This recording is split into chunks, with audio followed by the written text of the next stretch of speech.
Listos, listos chicos, nuevamente, ¿cómo están? Buenos días. Buenos días nuevamente. Bueno, muchachos, vamos a continuar, ¿no? Vamos a continuar con esta parte. Les estaba mencionando, ¿no? En la parte final inicial, eh, que Toledo va a volver a establecer en el Perú la mita, pero únicamente la mita para el tipo de trabajo minero, ¿ya? ¿Por qué? Porque se había descubierto justamente esta mina, ¿verdad? Aquí vemos una imagen de la mina de Potosí. Sí, eh, Toledo sabía de la gran cantidad de plata que se podía obtener de la mina de Potosí y para eso restaura la mita. Les dije que la mita era asalariada, profe. ¿En qué sentido? Tienes que trabajar tú 12 horas diarias, chicos, 12 horas diarias. E incluso tenías que trabajar de domingo a sábado, todos los días de la semana, 12 horas diarias, a cambio de eh, un salario bajísimo. Es como si tú trabajaras esos 3 meses, 12 horas diarias y que te terminen pagando 50 soles. ¿Qué significa? Era un abuso. Si los españoles hubieran querido, no le hubieran pagado nada, nada al indígena, sino que las nuevas leyes de Indias, como ustedes sabrán, las nuevas leyes de Indias establecían que todo trabajo del indígena debe ser remunerado, debería ser pagado. Y por eso es que España terminó estableciendo un pago, ¿no? Por el trabajo que realizaban los indígenas. Ah, no hay que olvidarnos esto. Ahora, Potosí se convirtió en, en la mina más grande de Sudamérica, sí. También se convirtió en la ciudad más poblada. Personas de distintas partes de Sudamérica fueron a establecerse cerca de la mina de Potosí a hacer negocios. Se convirtió en la ciudad comercial más grande de Sudamérica también, pero también se convertiría en la ciudad de muertos más grande, o sea, en el cementerio más grande de Sudamérica, porque muchos de los indígenas que iban a trabajar en la mina de Potosí a través de la mita terminaban muriendo. Derrumbes, mala alimentación, trabajo forzado, imagínate, trabajar desde las 6 de la mañana hasta las 6 de la noche, desde que sale el sol hasta que se oculta el sol, tipo salserín, de sol a sol. Imagínate eso, ¿no? Entonces hay que tener cuidado con esto de la mina de Potosí. Una vez, en algún momento, les dije que durante el tiempo de la invasión al Tahuantinsuyo, la población indígena murió en gran cantidad debido a las enfermedades que los españoles traían. Pues déjame decirte que durante el siglo XVII la población indígena también muere, pero debido al abuso que se cometía en estos duros trabajos en la mina. Ya no te vayas a olvidar de eso. Importante. Ahora, otra de las cosas que debemos también nosotros tomar en consideración, chicos, no se olviden de activar la cámara, por favor. Eh, Ahora, miren, otra de las cosas que debemos de tomar en cuenta es que Toledo decidió establecer que el pago del tributo indígena, recuerden que incluso los encomenderos ya cobraban un tributo al indígena, ese tributo se llamaba justamente así, tributo indígena, porque lo pagabas por el hecho de ser indígena, ¿ya? Ese tributo indígena que Toledo estableció, mejor dicho, que se había establecido por parte de los encomenderos de forma ilegal anteriormente, Toledo legaliza el tributo indígena, pero señala que este tributo indígena debería ser pagado, ¿sí? Únicamente en metálico. ¿Qué significa? En monedas. Lo que pasa es que antes el tributo indígena podía ser pagado por el indígena en trabajo, en productos, eso se llaman especies, pero también en monedas. En cambio, Toledo establece que únicamente el pago del tributo indígena debería darse en monedas, nada más. No te olvides eso. Ahora, el problema, el problema que surgió es cuando se terminaba buscando indígenas para que vayan a mitar, el problema era que los ayllus, los pueblos indígenas, eran muy amplios, muy amplios.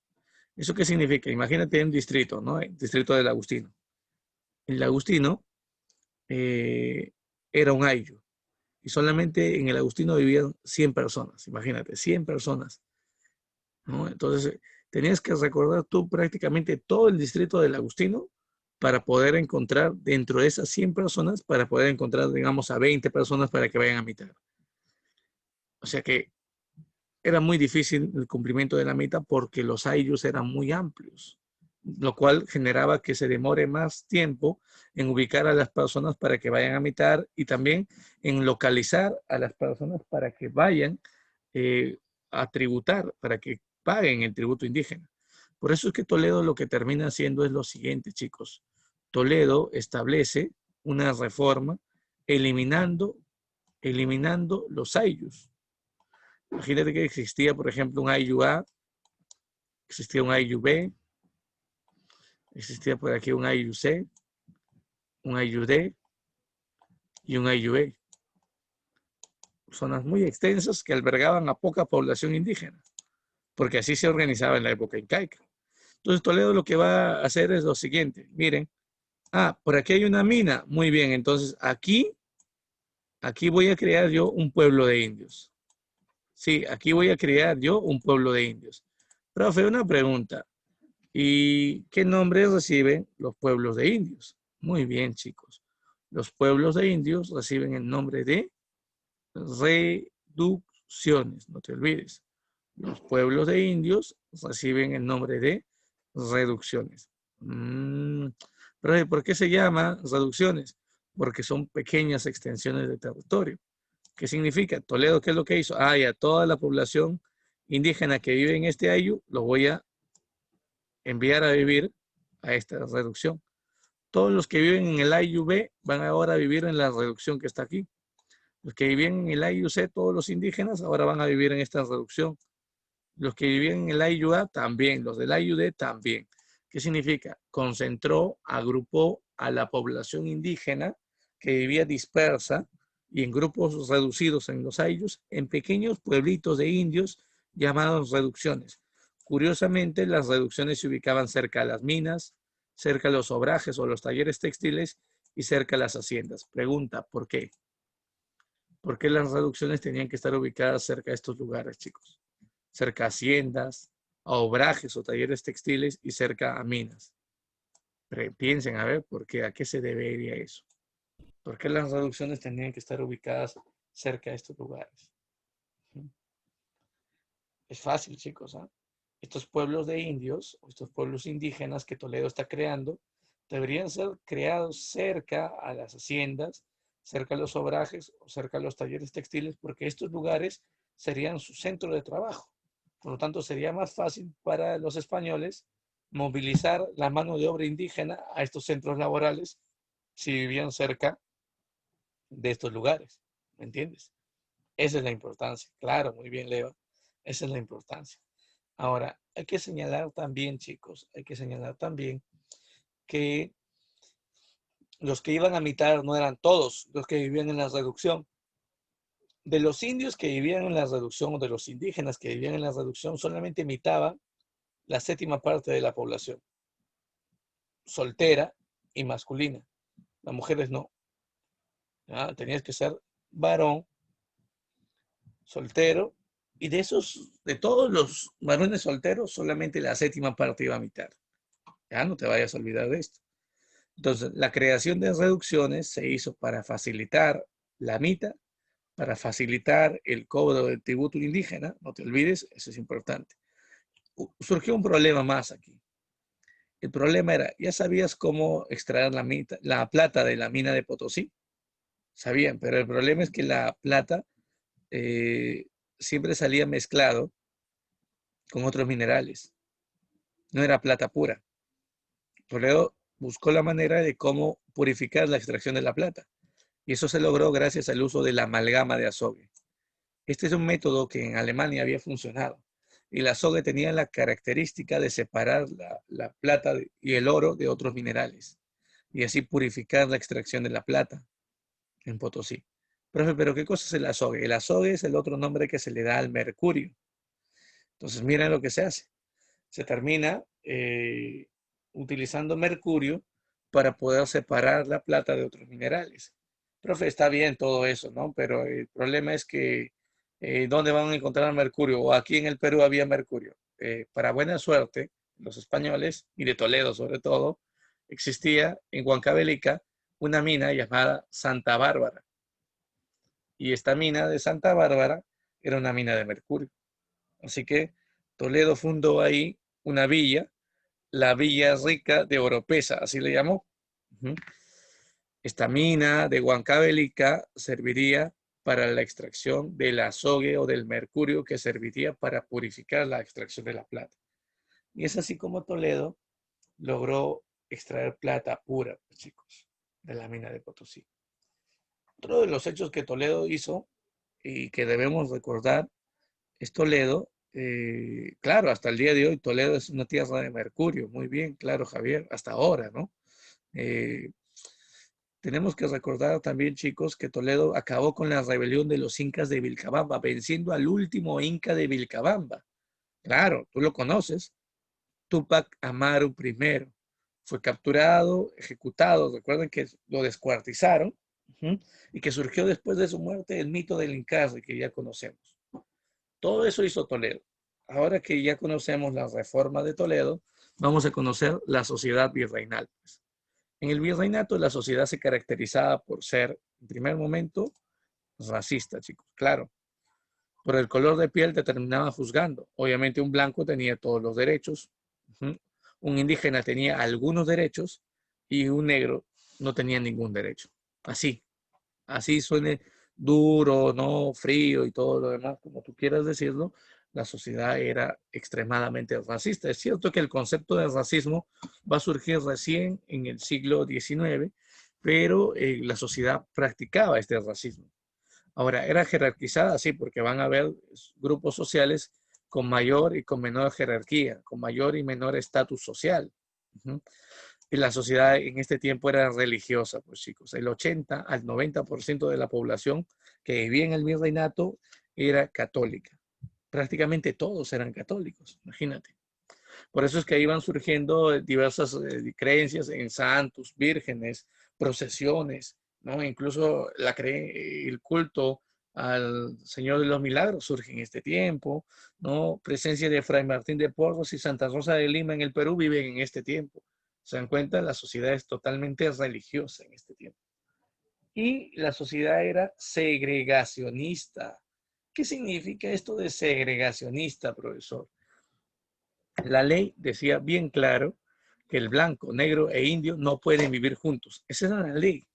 Blanco, negro, indio no pueden vivir juntos. Por eso es que se separó. Al blanco lo mandaron a vivir ¿dónde? A las ciudades. En el campo, en las llamadas reducciones que Toledo creó, los pueblos de indios, no te olvides, aquí fueron agrupados los indígenas y se creó así. En el campo, en las reducciones, la República de Indios, y en las ciudades, la República de Españoles, para dividir a la población. No deberían estar juntos. Y en la República de Españoles, ¿quiénes se encontraban, profesor? Los españoles, llamados también chapetones. ¿Por qué se llamaban chapetones? Porque cuando venían aquí a la zona andina, sobre todo el Perú, chicos, sus mejillas, su piel blanca era muy delicada y sus mejillas se ponían ante la insolación fuerte en la zona andina, sus mejillas se ponían chaposas, rojizas. De ahí viene el nombre, de chaposo, chapetón. ¿Sí? En chapetón va a ser el nombre que se le va a dar a los españoles que llegan aquí al Perú. También se les llama peninsulares. Muy bien, Aguilar, claro. ¿Por qué peninsular? Porque vienen de la península ibérica. La península ibérica es el lugar donde se ubica España. De ahí viene su nombre. Ahora, vamos a imaginar una chapetona y un chapetón. Llegan aquí a América, ¿sí? Y tienen un hijo. ¿Qué nombre recibe su hijo? Escucha, el hijo de un español y de una española que nace en América, ese niño, ¿cómo se llama? ¿Criollo?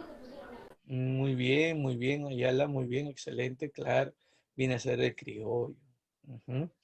Repito, chicos, el criollo, ¿quién es? Es hijo de un español y de una española. O en general de un europeo. Por ejemplo, imaginemos que un francés llega aquí y un italiano llega aquí. Bueno, no una italiana y un francés. Al final se casan, tienen un hijo aquí y su hijo es criollo. El concepto de criollo general es el hijo de dos europeos, pero este niño nace en América. Ese es el concepto de criollo. Ya no te vayas a olvidar. Y en la República de Españoles también se agrupaban los criollos. Ya, cuidado. En cambio, en la República de Indios, ellos que vivían en el campo, en las reducciones, aquí únicamente estaban los indígenas. Claro, los indígenas del pueblo y los indígenas nobles. Ahora vamos a ver en unos instantes que habían indígenas nobles, ¿no? La gran pregunta es, ¿quiénes no conformaban ni la República de Españoles ni tampoco la República de Indios? Porque debería haber personas que no conformen ni la República de Españoles ni la República de Indios. Claro, la ley decía, ¿no? ¿Te acuerdas? Blanco, negro, indio no pueden vivir juntos. Ya, el blanco está viviendo en la ciudad, el indio está viviendo en el campo y el negro, ¿dónde va a vivir? ¿En el cielo o debajo del suelo? No, pues no hay lógica. No se puede separar a la población. Y eso se dieron cuenta los españoles. Esa ley no funcionaba. El negro tenía que vivir donde vivían sus amos. Eres un esclavo. Por lo tanto, la ley cambió. Pueden vivir juntos, pero no revueltos. ¿Qué significa eso? No puedes mezclarte. El problema es que la ley decía eso y al final las personas no cumplen la ley, pues chicos. Al final se mezclaron. Surgieron mezclas raciales. A esas mezclas raciales se les da el nombre de castas. ¿Me entiendes? Repito, las castas y los esclavos negros, miren esta chichita, este datito aquí, miren, los esclavos negros y las castas no formaban parte de ninguna república, ¿ya? No formaban parte de ninguna república. Ahora, ¿cuáles son las castas más importantes? Hubieron un montón de castas, ¿ah? Hay que señalarlo, hubieron un montón de castas, pero las más importantes están aquí. Por ejemplo, el hijo de un español con una indígena se llamaba mestizo. Ejemplo de un mestizo, Diego de Almagro, el mozo, pues. ¿Se acuerdan? ¿Sí? Diego de Almagro, el mozo. A ver, Liseta, aquí hay una persona que tiene el nombre de Raúl, pero no tienen apellido. Así que no sé si es un alumno, no lo voy a dejar entrar con ese nombre. Sigamos, chicos. Por aquí tenemos, miren, al hijo de un español y de un esclavo negro. Sí, miren. Al hijo de un español y de una esclava negra, por ejemplo, para que entiendas. ¿Cómo se llama al hijo de un español, de un esclavo negro? Este recibía el nombre de mulato. ¿Ya? Mulato. Ejemplo de un mulato, Fray Martín de Porres. Es el ejemplo más importante de un mulato. ¿Ya? Ahora, también, por ejemplo, tenemos el caso de el hijo de un esclavo negro y de una indígena. O de un indígena con una esclava negra, para que me entiendas. O una negrita, libre, no importa. Puede ser esclavo o no. Ya. A este niño se le daba el nombre de Sambo. Chicos, ayúdenme. Salazar Palomino es de este salón.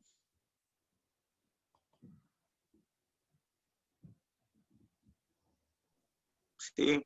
Salazar sí es de este salón, Jimmy. Ya, Xiomara, creo, ¿no? Sí. Sí. Ya, ok. Gracias. Gracias, chicos. Muy bien. Gracias, Lizeth. Muy bien. Entonces, vamos a repetir esta última parte. Miren, el hijo de un indígena y un negro se le da el nombre Sambo. La raza prohibida le llamaban. Profe, ¿por qué? Porque al español no le convenía, chicos, que nacieran zambos, pues. Profe, ¿por qué? Fácil, mira. El zambo es parte indígena y parte negro, pero no es indígena ni negro, pues, ¿entiendes? No es un indígena ni tampoco es un negro. Por lo tanto, si no es indígena, no va a ir a mitad.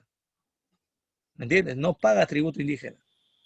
Y como no es negro, entonces que no va a ser esclavo. Por lo tanto, no hay forma de explotar al zambo. En primer lugar, la mayoría de zambos nacían libres, ¿no? Y en segundo lugar, no pagaban tributo indígena, o sea, evadían toda forma de explotación. Por eso le llamaron los españoles la raza prohibida, ¿no? Hubo una ley incluso en un momento de prohibir el nacimiento de los zambos, ¿no? Pero bueno, al final no se terminó cumpliendo. Aquí surge también este término, cholo, un término que es usado de forma despectiva en la actualidad, ¿no? Y cuyo origen surge aquí. Se denominaba cholo al hijo de un mestizo, ya sabes quién es un mestizo, ¿no? El hijo de un indígena y un español. Si este mestizo, ¿no? Tenía un hijo con un indígena, al hijo que nacía producto de la unión de estos dos grupos, se llamaba cholo. ¿Tienen alguna pregunta hasta ahí, chicos?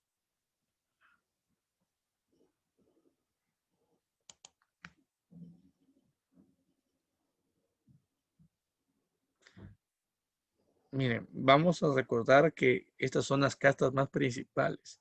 Hay un montón de castas, ¿no? Hay un montón de castas. Son 54 castas en total. Cada uno diferenciada en la sociedad colonial por su color. ¿Ya? Ahora, a nosotros nos interesa también, chicos, conocer cómo es que se organizaba la sociedad en ese tiempo. Algunos organizan la sociedad de la siguiente manera: nobleza y pueblo. Esa es la forma en la que vamos a trabajar hoy.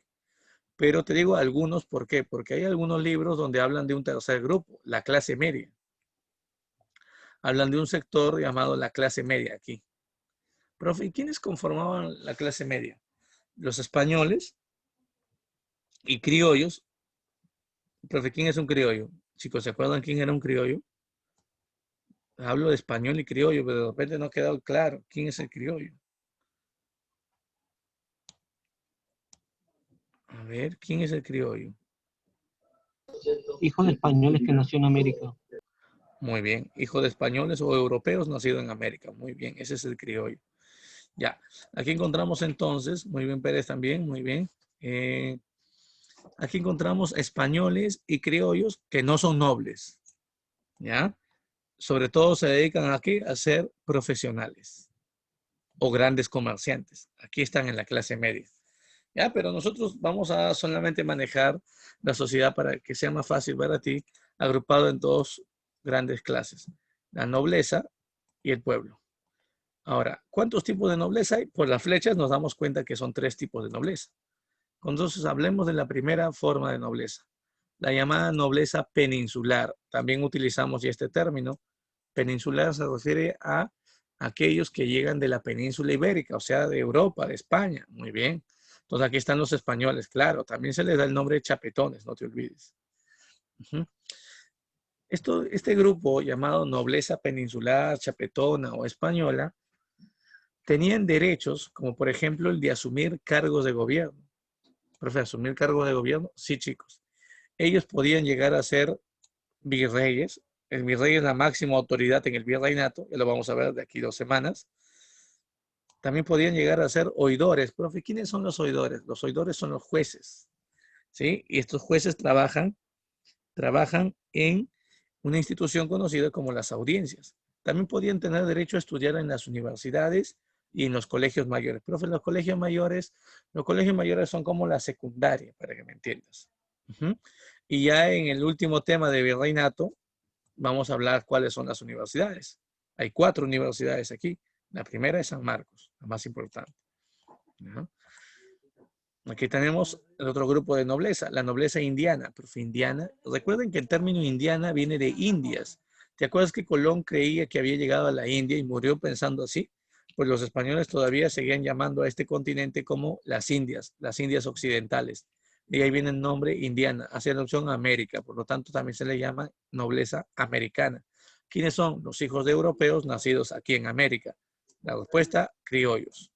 Los criollos, chicos, aquí encontramos criollos. No te olvides que estos criollos, por nacer en América, a pesar que su padre y su madre eran europeos, ¿sí? Por el hecho de haber nacido en América, no tenían los mismos derechos que los europeos.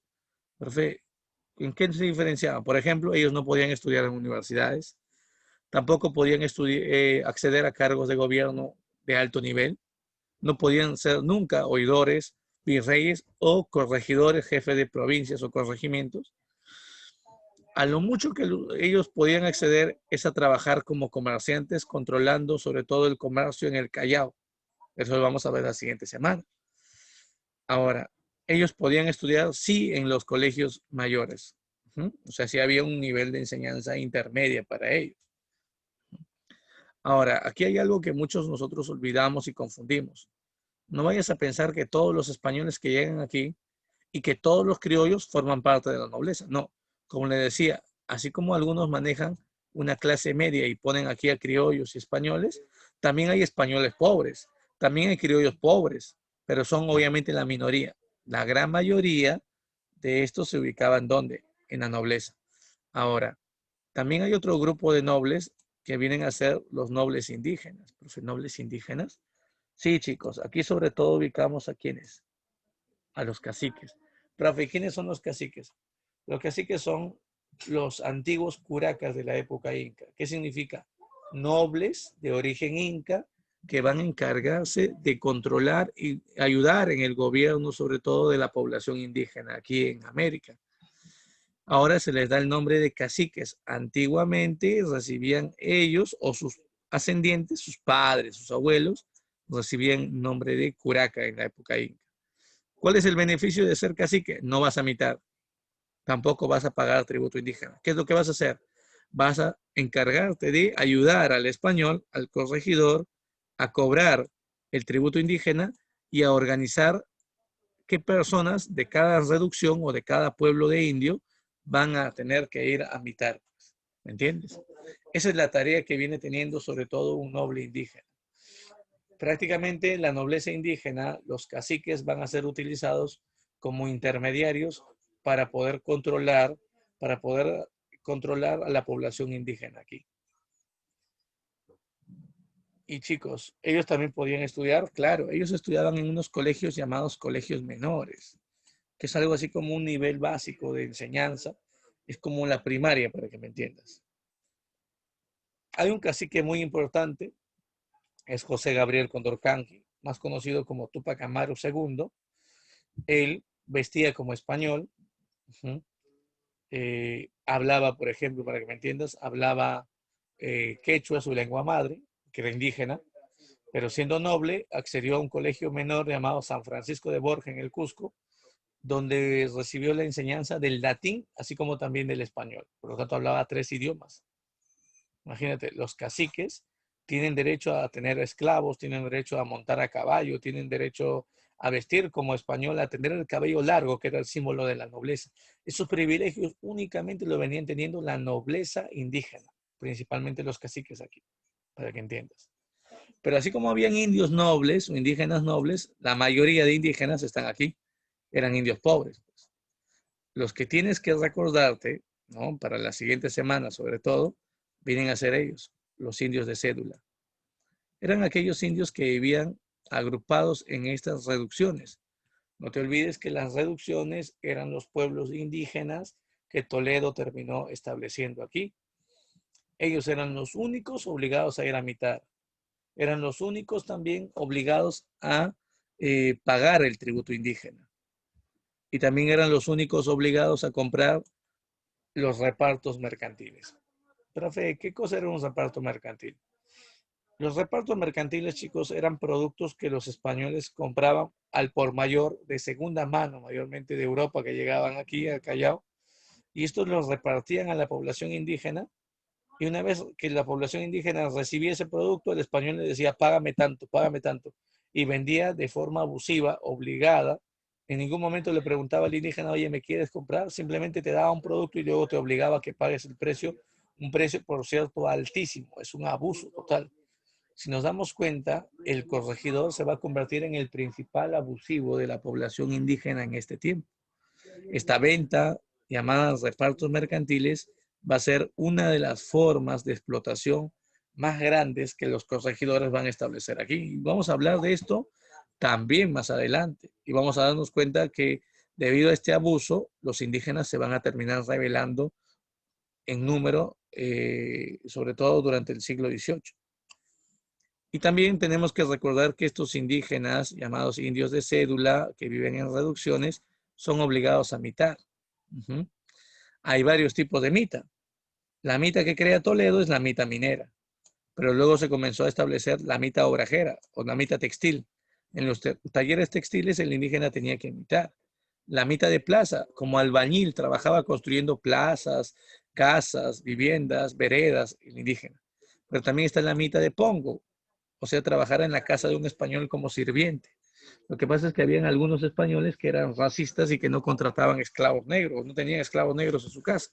Así que preferían tener empleados indígenas. Ahí surge la mita de pongo. En las haciendas también se explotaba otro grupo de indígenas. A estos indígenas se les da el nombre de yanaconas. Yanaconas. ¿Quiénes son los yanaconas? son sirvientes, ¿sí? Son como unos siervos agricultores. ¿Se acuerdan? Feudalismo, chicos, historia universal. En el feudalismo, el noble que era propietario de un feudo, de una gran cantidad de tierras, se le llamaba señor feudal. ¿Y a quién explotaba dentro del feudo? A pequeños campesinos llamados siervos. Ya.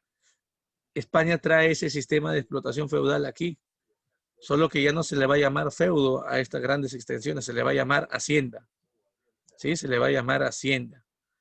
¿Sí? Y a los dueños de estas haciendas se le va a llamar hacendados, van a ser los españoles. Y a quienes van a explotar, estos campesinos a quienes van a explotar son indígenas llamados yanaconas.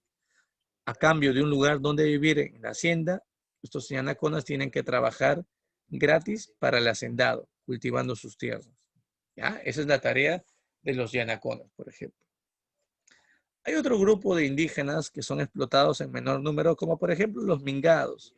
Los mingados son aquellos indígenas que trabajan por un salario completo de forma voluntaria. Ellos buscan trabajo y los españoles les conceden trabajo. Obviamente les pagan un salario completo. No es como al mitayo, que terminan recibiendo solamente un porcentaje por una jornada de trabajo completo, ¿me entiendes? ¿Ya? Esos son los mingados. El faltriquero es el nombre que se le da al indígena que paga para no mitar. Como la mita era un sistema de explotación brutal, aquellos indígenas que no terminan yendo a mitar es porque han pagado. A estos que terminan pagando se les llama faltriqueros. También tenemos el caso de los forasteros. Profe, ¿quiénes son ellos? Son aquellos indígenas que nacen en una reducción, ¿sí? Nacen en una reducción, pero terminan migrando. ¿Qué significa eso? Tú naciste, por ejemplo, en la reducción del Agustino y a ti te llaman en el Agustino para que vayas a pagar tributo indígena o para que vayas a mitar, pues tú no quieres mitar, por ejemplo, aquí en el Agustino, lo que haces es, te vas del Agustino y vas a vivir, por ejemplo, en la reducción de San Juan del Urigancho. En la reducción de San Juan del Urigancho no te van a llamar a ti. ¿Me entiendes? ¿Por qué? Porque tú no naciste en la reducción de San Juan del Urigancho. Por lo tanto, no hay en la lista de esa reducción, tu nombre no figura. Por lo tanto, estando viviendo en San Juan del Urigancho, no vas a mitar, no vas a pagar tributo indígena. Los indígenas forasteros fueron aquellos que evadieron el pago del tributo indígena, así como también evadieron las mitas, migrando de una reducción a otra reducción. Ahora, hasta aquí nos vamos a quedar, chicos. La siguiente semana hablaremos de los esclavos, ¿no? Sí, de los esclavos. Y vamos a ver también cuáles son los tipos de esclavos que existen, ¿sí? Hay un material de resumen que está en el intranet, chicos, pero ahora necesito que trabajemos el libro. Vamos a trabajar, a ver, el libro. ¿Tienen el libro en la mano, chicos? A ver.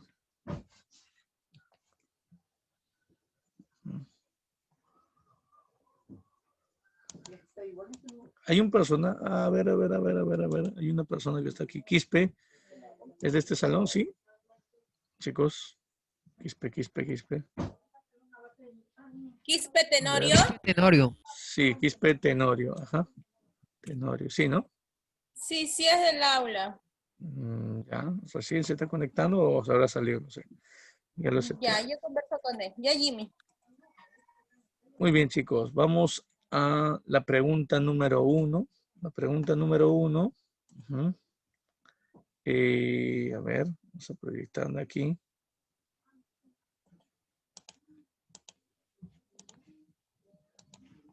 Ahí está. Dice,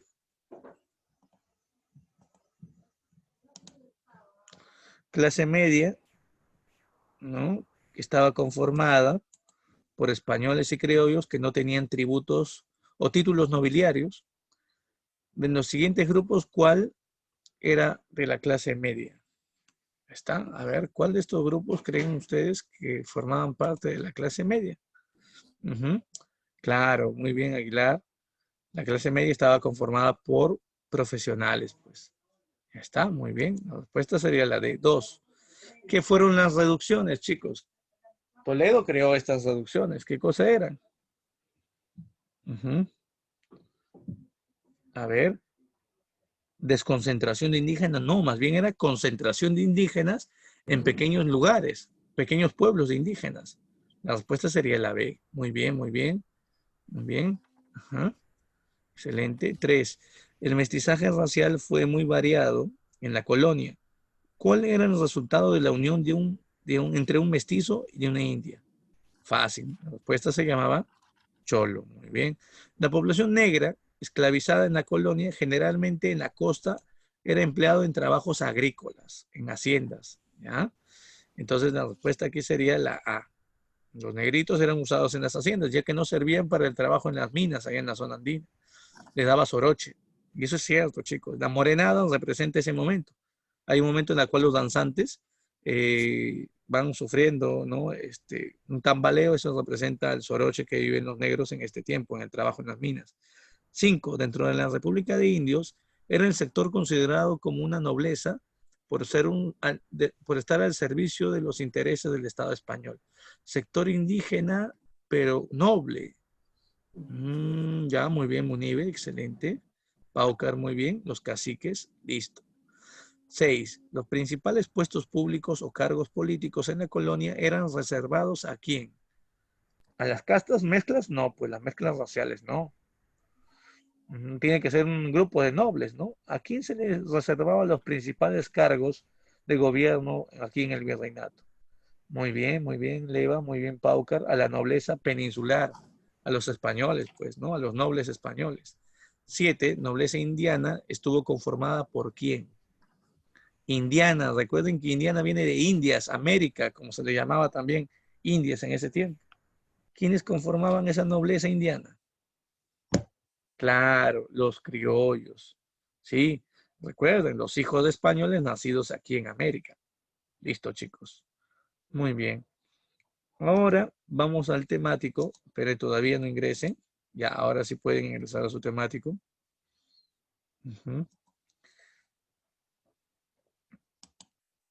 Ya, van a tener 15 minutos, chicos, para poder resolverlo. Confirmen, por favor, su ingreso. ¿Sí?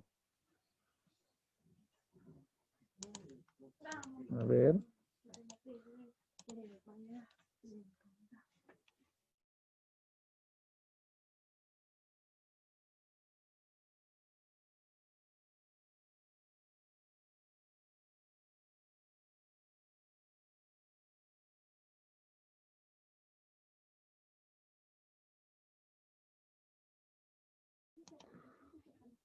Chicos, ¿pudieron acceder al temático?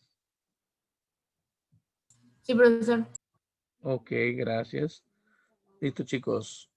El tiempo nos ha quedado corto el día de hoy.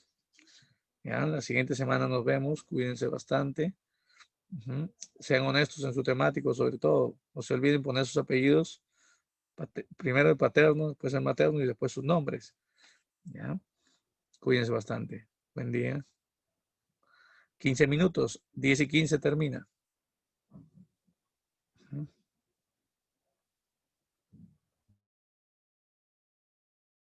Hasta luego, Lisette. Cuídate.